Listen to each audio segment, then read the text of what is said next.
Hey everybody, this is Valerie Saunders. Welcome to another episode of Val's Vibe. On my last episode, I was fortunate enough to have NAMB President Jim Nabors, who is joining me again today.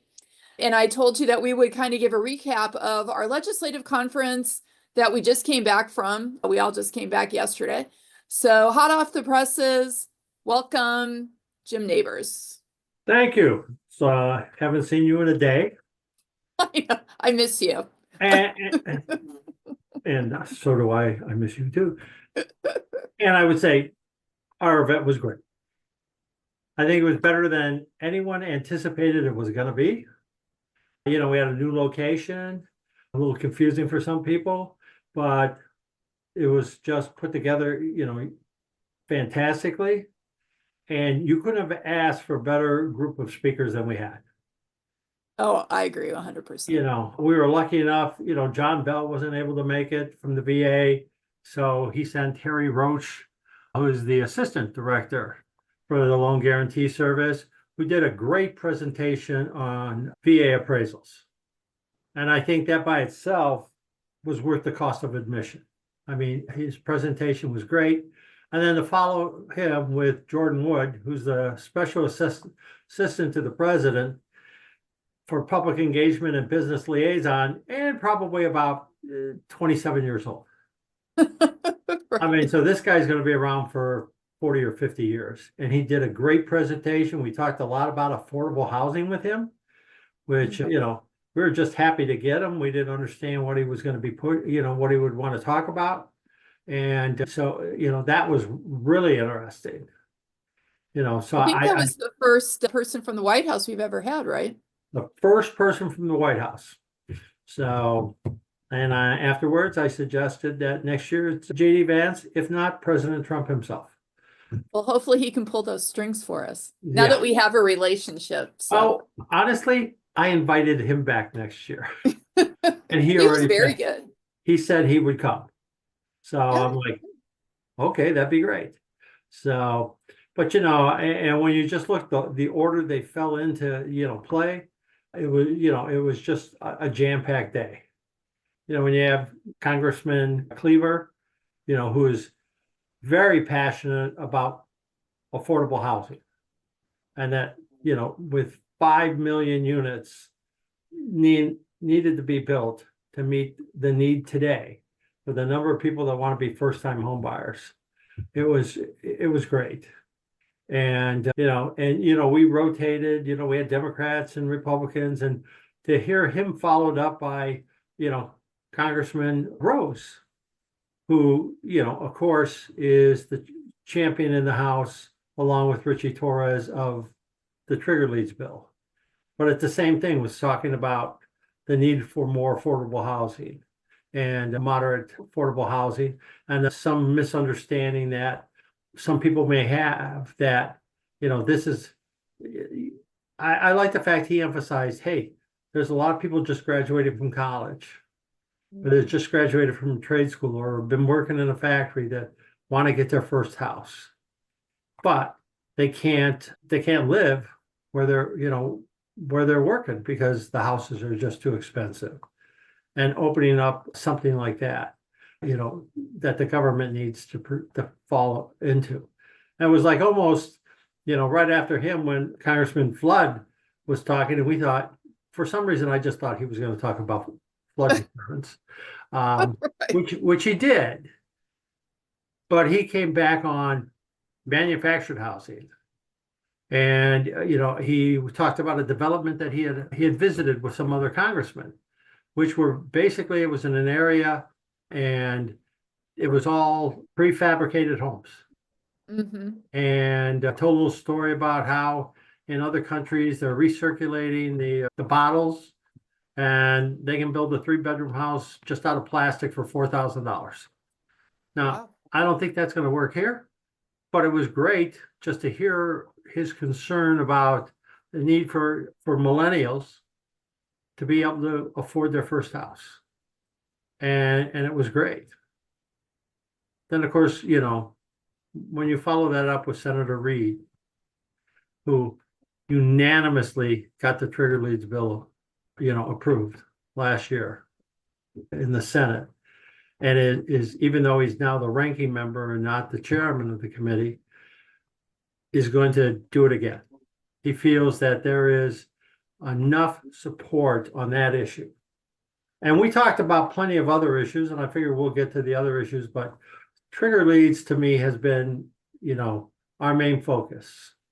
Yes, we're looking at affordable housing. Yes, we're looking at, making changes to the VA Modernization Act, other things that can help other people.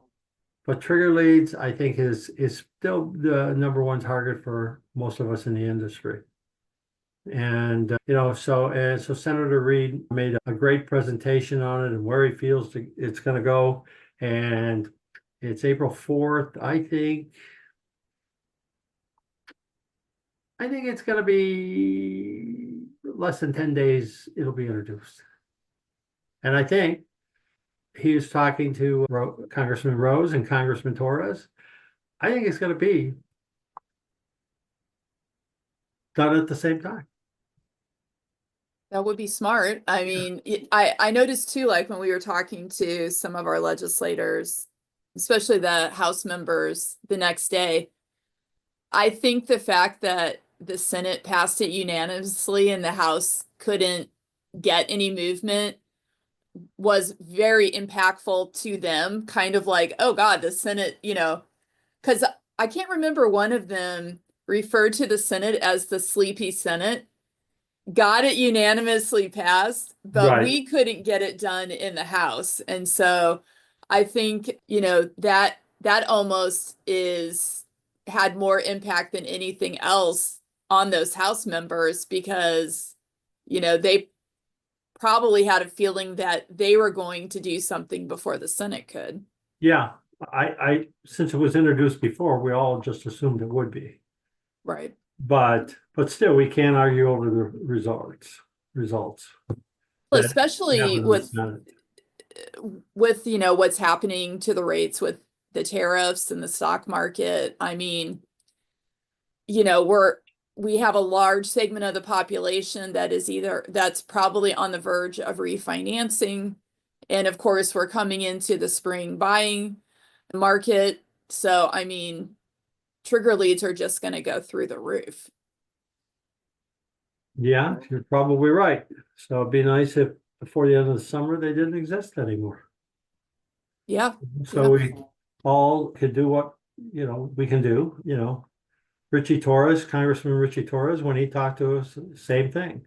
He thinks this needs to be done quickly. But he also talked about the fact that it was the House leadership, not the House leadership, the committee leadership of financial institutions that was the holdup. They just would not let it go.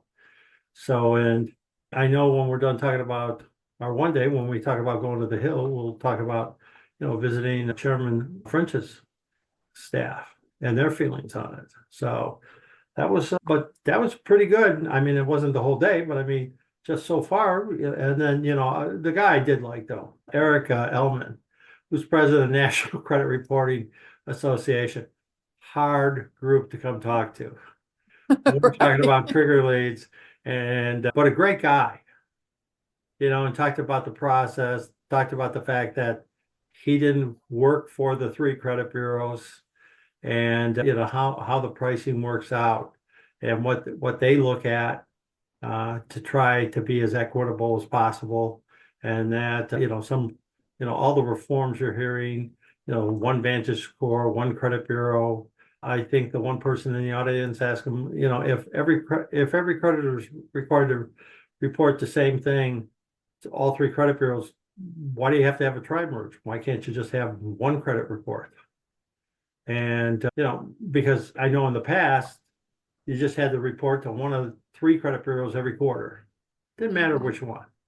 But now that you're required by law to report to all three of them, it is, tri-merges have just been something that have been around for 50 years. Well, maybe, or 40 years. Maybe, it'd be interesting to see a change there.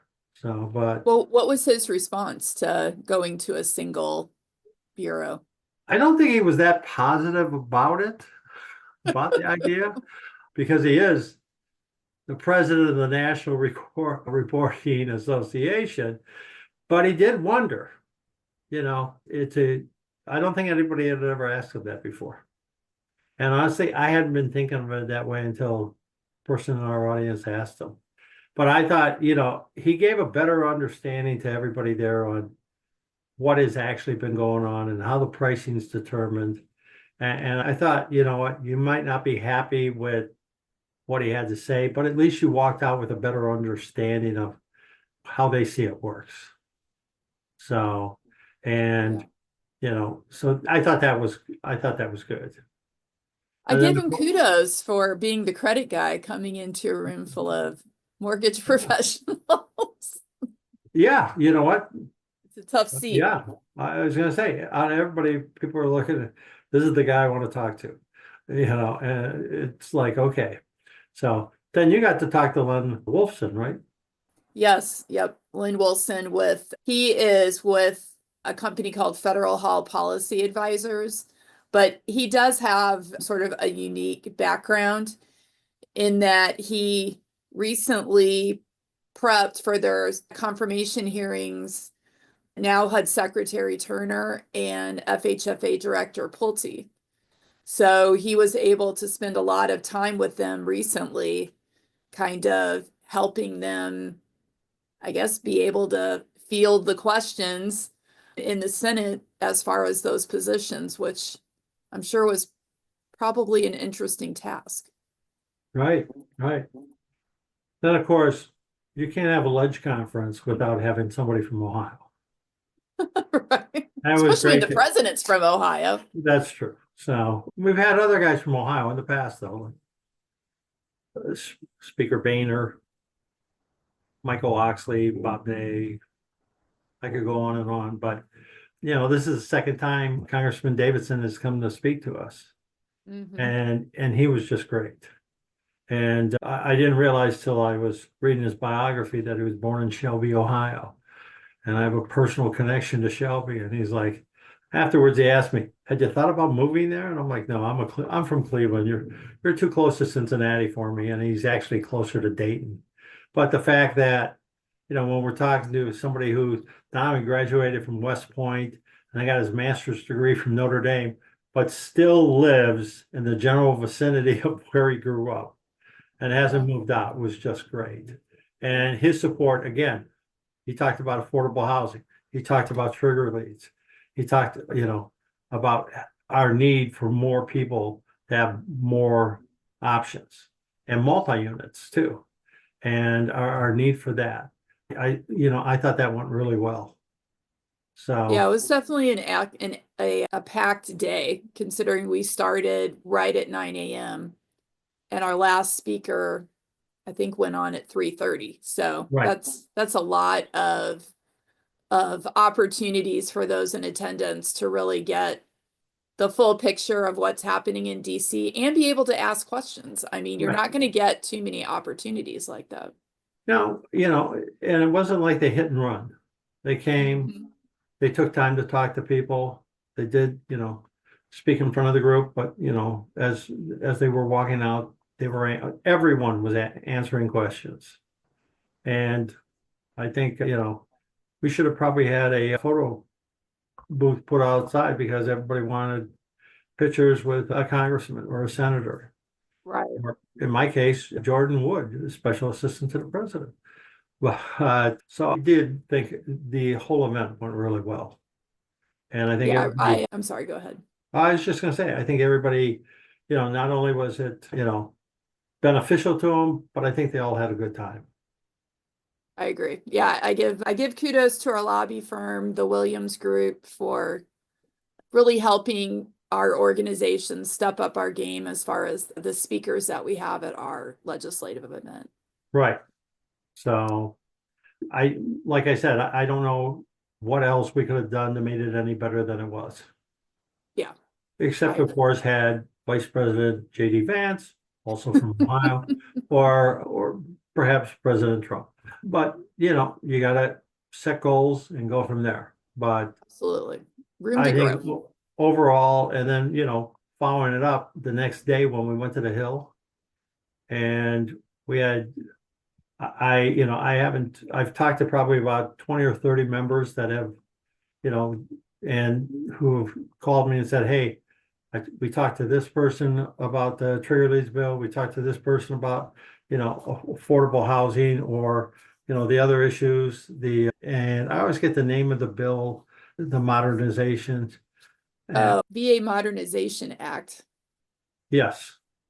And, got a lot of positives from there.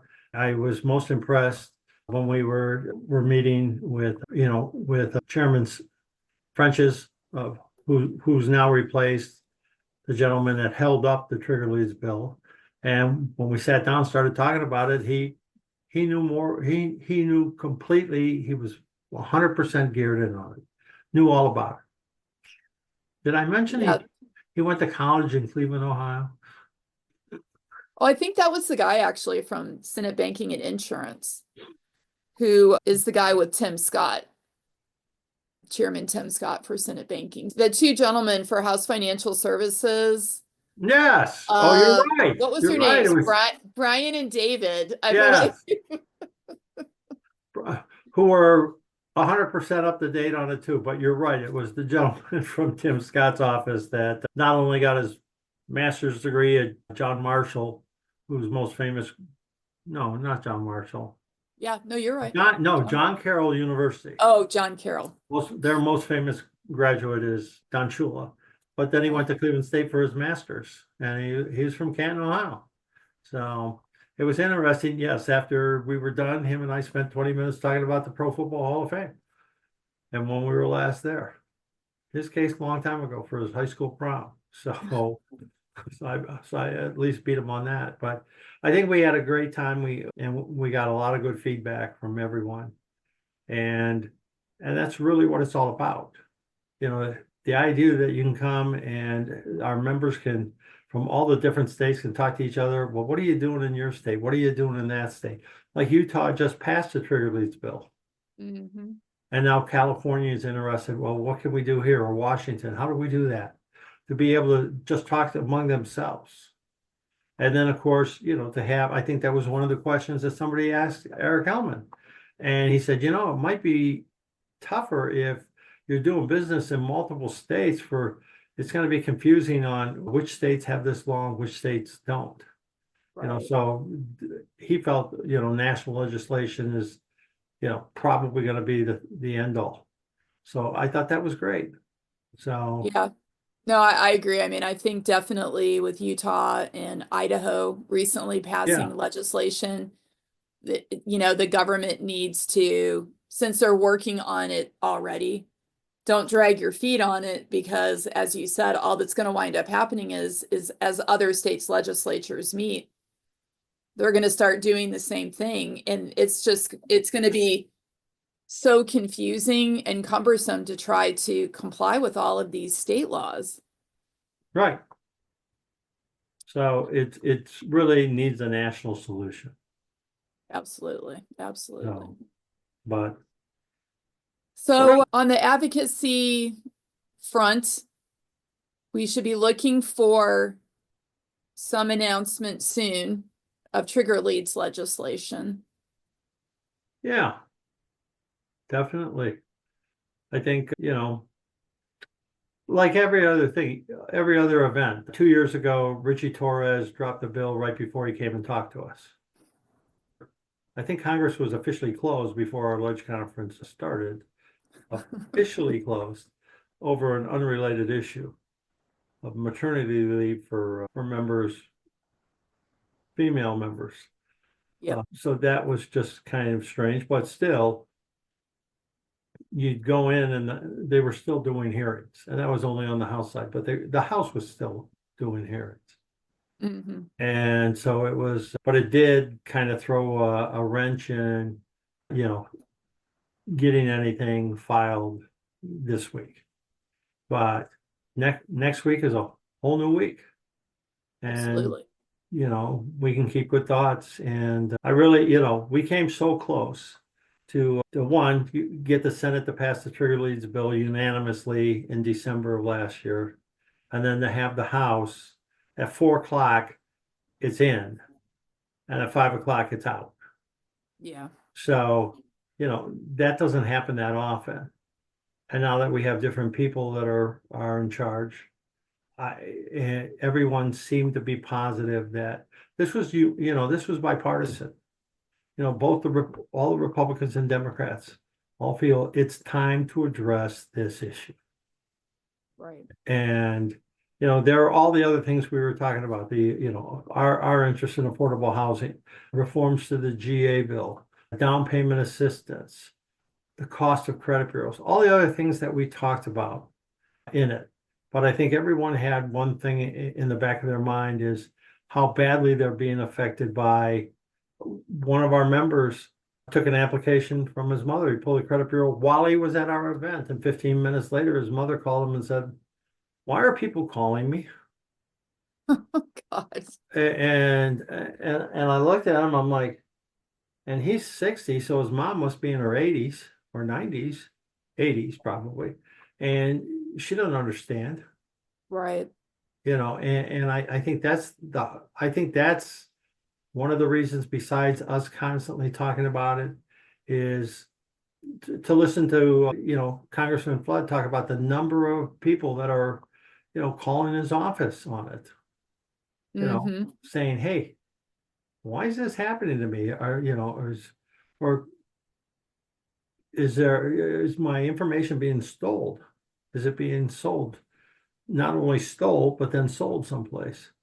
And I don't think we know it's not being stolen. Right. It's just that our information is being sold. Yeah, it's being sold, and they presume it's being sold by us, the loan originator, when it's Yeah, like, why would you do this? So right. well, that's the other thing that some of the congressmen realize is, the people that they've heard back from the community bankers, that people are calling them and pretending that they're with that community bank. And then the next thing you know is the community bank is calling them going, why are you having somebody else call me? I've been banking with you for 30 years. Because they're not huge banks. They're just 400, $500 million banks, which we all know in the banking industry is not a lot of money anymore. But I'm sorry, go ahead. No, go ahead. I was just going to say, I think that's the problem is we all can only pull from the three bureaus. So it doesn't matter how small or mid-size or large you are, whether you're in a rural community, you're in a large metropolitan city, or you're in a suburb. Everybody is subject to getting sold. It doesn't matter. All it matters is that it is a mortgage inquiry. So it's frustrating regardless. I mean, there isn't anybody that it doesn't affect. No.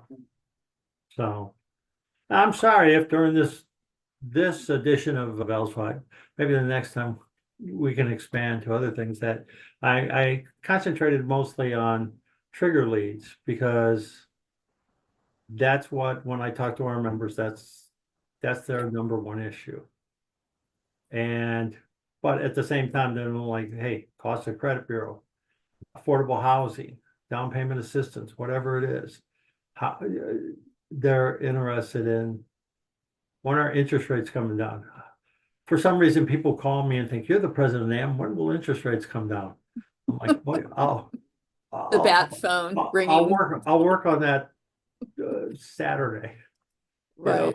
But I think that's something else that everyone's concerned about: what's going to happen with interest rates, and no one truly has a definite, can do any guarantees on those.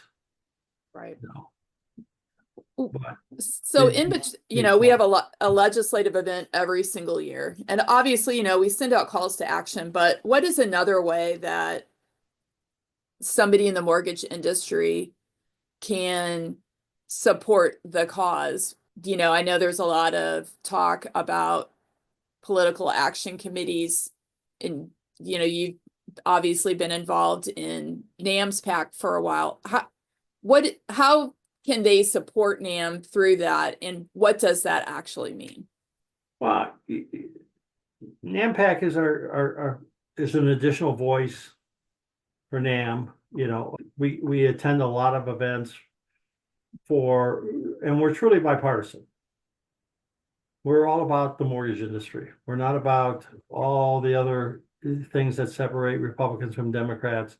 We're all about housing. And, you know, when people donate to NAMPAC, they have to understand that that money is going to go, you know, to candidates that are supportive of our industry. But the other thing we like to do is, if instead of just writing a check and send it to a campaign committee, we put more of an emphasis on your congressman is having an event and you going there. So you get FaceTime in it. So you're just not writing a check to a political action committee and then they're going to bundle it and maybe their staff's going to take it over, their their lobbyists are going to attend the events. We really believe that wasn't long ago that a congressman told me, the only one I want to see more than you, Mr. Nabors, is somebody who can actually vote for me. And so that's been our emphasis when an event comes up, and that's what NAMPAC money will go for us to send people from, whether it's somebody from Ohio or somebody from Florida or somebody from California or Colorado or Nebraska or Tennessee or Missouri or Rhode Island. We're good. You know, we want to send somebody there that can better explain to them than just a hired, you know, a staffer from one of the other, you know, one of the big banks, associations or something like that, that is able to, you know, relate to them personally. And even better, if they're not only from the same state, but they're in their congressional district, it's even better. I know the Ohio Association met with, you know, our two senators. And the one thing they said is, we'd like to talk to Bill Pulte. And they're like, well, would you meet us in Columbus for him, which is the state capital of Ohio? And when I wasn't in on the conversation, I'm like, hell yeah, we'll meet him in Ohio. Right. And I think every state's experienced the same thing. So, you know, not only do we have states wanting to participate in events, but we also have people that want to help. How do I organize an event for a congressman? I'm like, well, first, you better have at least 9 other friends. Right. You know, because I don't know about you, Valerie, but I mean, I've been to congressional fundraising events at people's houses. And yes, I have too. I'm not talking about, you know, multi-million-dollar houses. I'm talking about, you ride down the street, it's the 4th house on the corner, you know, and people are parked in the driveway and up and down the street. And it's just, you go in and sit around the kitchen table and talk.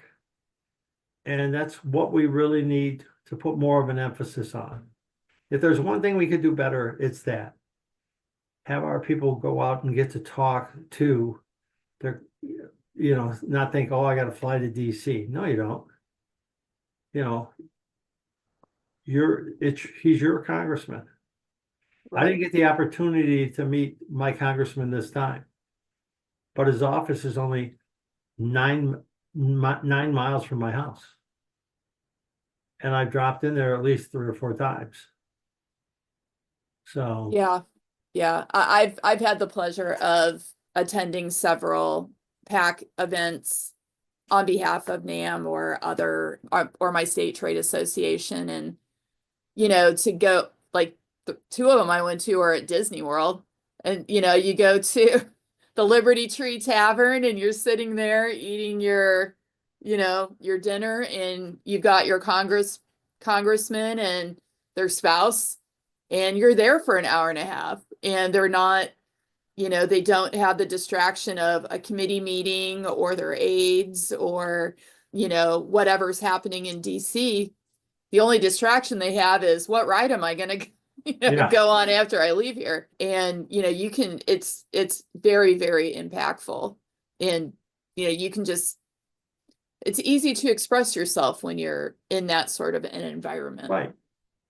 And, you know, and I think that the other thing is we don't ask for, maybe we should ask for more, but we're not beating up our members trying to get them to give us $5,000 or $10,000. It's like, what can you afford? What do you think? One, do you understand what we're doing and do you believe what we're doing?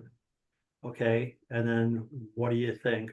Whether it's, I originally, when they invented the 99 Club 20 years ago, people that are just paying $99 a month and it just comes out of your credit card, billed to your American Express card or whatever. So out of sight, out of mind. Right.